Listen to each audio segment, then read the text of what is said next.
Hi everyone and welcome back. Today we're going to talk about the answers to a very simple yet at the same time very complicated question.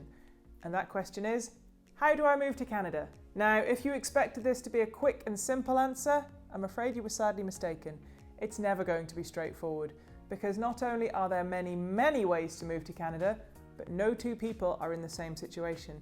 And regardless of who you are, moving to Canada permanently from another country will never be a simple process. Now, the immigration process is complicated and multi-stage for a reason. Yes, it's true that Canada actively encourages immigration and has a wonderful attitude towards immigrants, but Canada doesn't just want people. It wants skilled and talented immigrants who are not only going to boost the population, but also contribute to the economy. But the great news is that unlike other countries which are notoriously difficult to immigrate to and where you must have either sponsorship or a job offer, it is perfectly feasible for an average person to immigrate to Canada permanently. And in this video, we're going to tell you just how to do it. As we mentioned, there are a huge number of possibilities for moving to Canada, and the right one for you will very much depend on your personal situation and your experience. Things which may help are being young, having a good level of English or French language, having a high level of education, several years of experience in a highly skilled job, a relative in Canada, or experience either working or studying in Canada. Now, some of these, of course, will be out of your control. After all, you can't make yourself any younger. But there are a number of things that you can improve if needs be, and we'll be talking about these later on in the video.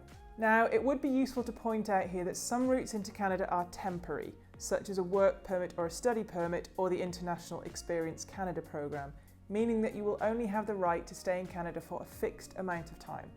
Other routes into Canada are specifically with the intention of the applicant becoming a permanent resident, such as the Express Entry system.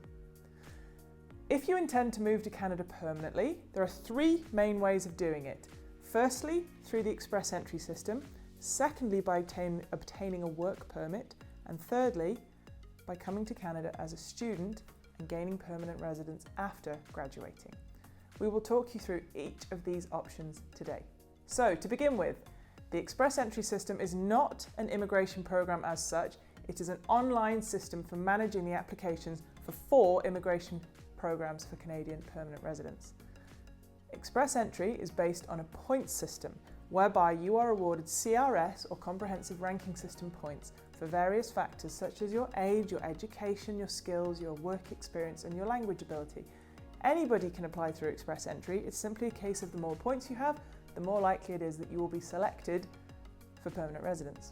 At a very basic level, you will gain more points for having a high level of education, several years of skilled work experience, strong language skills in English or in French, and for being aged between 20 and 29. There are additional points for factors such as having a sibling in Canada, having a Canadian job offer, and having Canadian work experience. As a very simplistic explanation, the way Express Entry works is by you submitting all of your information and gaining points for each aspect. Once you have a CRS points total, you are entered into a pool of candidates who each have their own points total.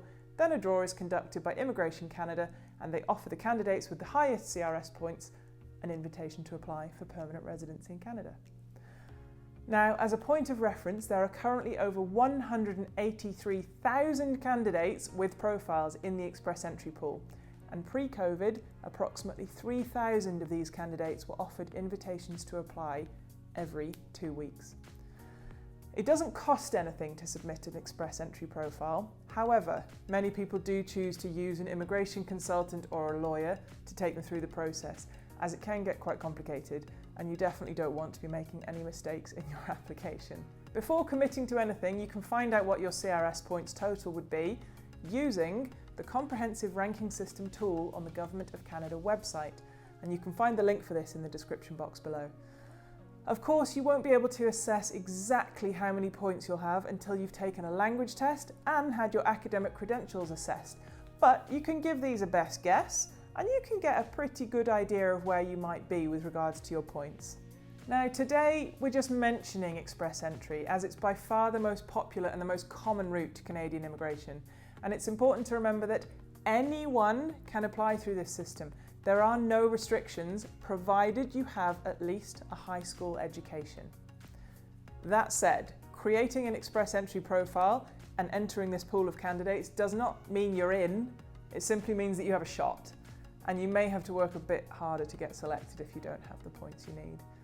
If your points total is low, there are many ways you can try and increase it. So be sure to watch our video on how to improve your CRS points and Express Entry Explained for much more in-depth advice on how the point system works, how to gain extra points and ways to improve them.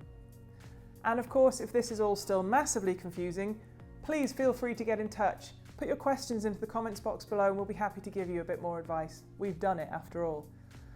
So the next thing we're going to talk about is a work permit. Now this is a very popular way into Canada for many hopeful immigrants who have the skills and the experience to receive a job offer. But getting hold of a Canadian work permit is not quite as straightforward as simply applying for a job as it might be in your home country. Before a Canadian employer can make you an offer of employment, they must first prove that they were unable to find a Canadian to fill the role and that there is a need for a foreign worker to do the job. This is called an LMIA, or a Labour Market Impact Assessment. Now, depending on your occupation and level of skill, this may be easier for you to obtain than others, and will also depend on the province that you're applying to and the area within that province which has job shortages. There are a few exceptions to the need for an LMIA, but the vast majority of employers will need to apply for this assessment before they can hand out a job offer. You can find out more about who does and who doesn't need an LMIA in the link below. So, if the employer receives a positive LMIA, meaning that they have proven that they really do need you for the position, then they can offer you a job. And with this job offer, you can get your work permit and you can legally come to Canada.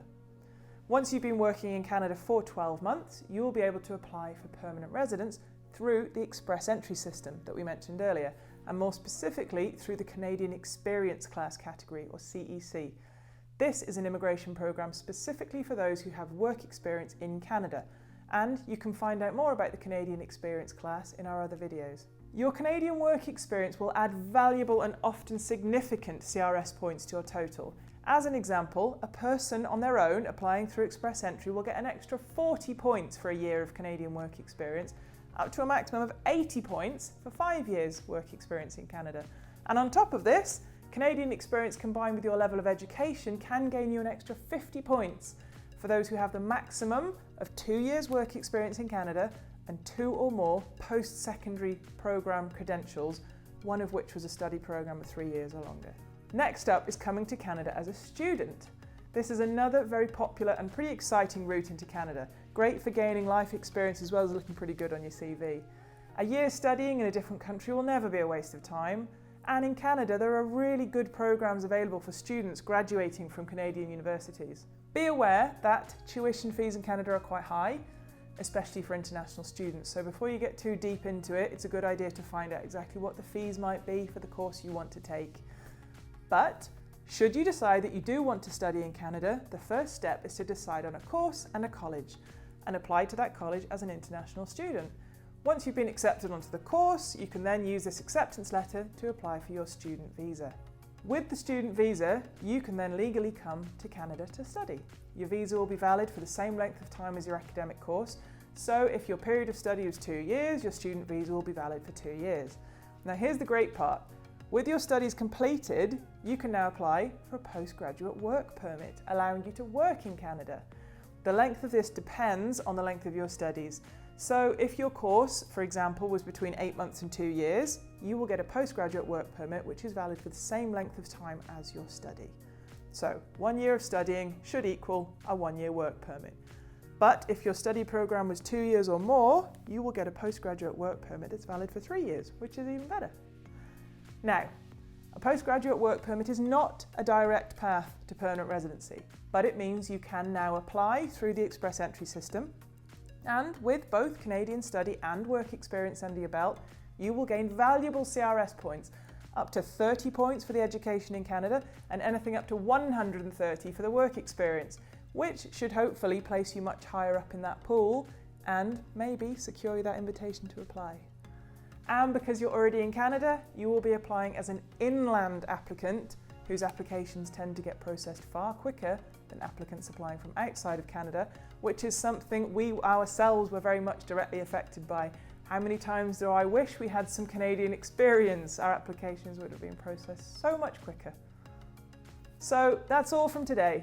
All the links for the programs we've talked about can be found in the description box below. Please feel free to drop us a message if you need anything explained further.